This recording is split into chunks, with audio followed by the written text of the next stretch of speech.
I'm Beth. And I'm Beth. Welcome to Physics with Beth and Beth. Hello everyone, welcome to Physics with Beth and Beth. I'm Beth, and today we are doing a practice problem for our discussion of projectile motion, part of Unit 1 for AP Physics 1. So in this problem, we're going to be dealing with a horizontal projectile. So projectile motion with horizontal projectiles is the order of the day. Okay, so this is our example problem. We've got a little guy with a cannon standing on top of a 49-meter tall tower. Why do we have a guy with a cannon standing on top of a 49-meter tower? What is he doing up there? What is his purpose? What are his goals in life? We have no idea. It's a mystery for the ages. But for the sake of learning, we're going to say that he's there. So he's up there with a cannon, and he's going to fire a cannon perfectly horizontally at 20 meters per second. So our initial velocity in the x direction is 20 meters per second. And what our question today that we're going to try and find the answer to is finding out what our distance that this cannonball travels is before it hits the ground. So you might see a question like this on the AP Physics 1 exam, where they ask you a question with a very similar setup and then say, so how far does this ball travel before it hits the ground? So we're going to run through a practice of that today. Now, a good way to think about problems like this, whenever you first approach them, is say, okay, I'm trying to figure out what distance I'm traveling in the x direction. So I'm going to be using the y direction in order to find out time. And that's going to be what we're doing today. If you had a similar problem and they asked you, for example, how high does a ball travel? How much height does it get? Then you're going to be using its motion in the x direction in order to, again, find time and plug that in. So this is really a two-step problem, and our first step is going to be to find time. So if we write out everything we know that our initial velocity in the x direction is equal to 20 meters per second. We know that our initial velocity in our y direction is similarly 0 meters per second because it is fired perfectly horizontally. So v naught y is equal to 0 meters per second. We know that our acceleration in the y direction is only going to be due to gravity. So our acceleration in the y direction is equal to 9.81 meters per second squared. And we know that our acceleration in the x direction is equal to 0 because we are living in a fantasy world in which there is no air resistance, right? So then we know that we're trying to find delta x. That's our big mystery. This is our goal here. But we also don't know our time. And so finding this is going to be our key to finding this later. So let's start there. Okay, well, we can use our motion in our y direction to figure out time because gravity pulling this down to hit the ground is the thing that limits how long we're in the air, right? So those are the values we're going to be able to plug in order to solve for how long our ball gets to travel, our cannonball, that is.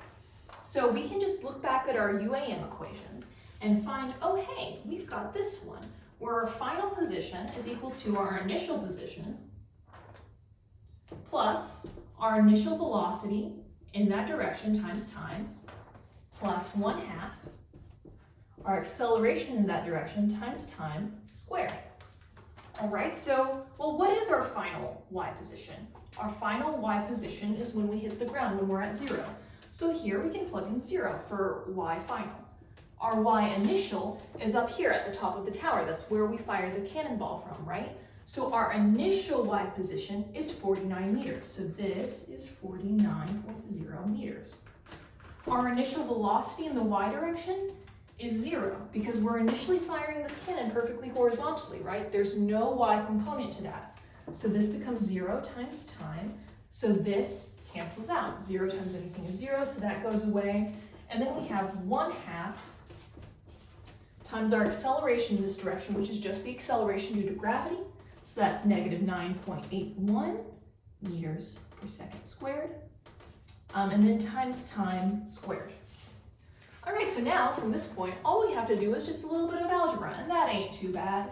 So if I multiply 1/2 times 9.81, and then it's negative, so I'm going to add this whole term over here, we end up getting that we have 1/2 times 9.81 is 4.905, so this becomes, I'm actually just going to work this out. So we have 49 meters plus 4.905, or minus, sorry, 4.905 0.05 times time squared.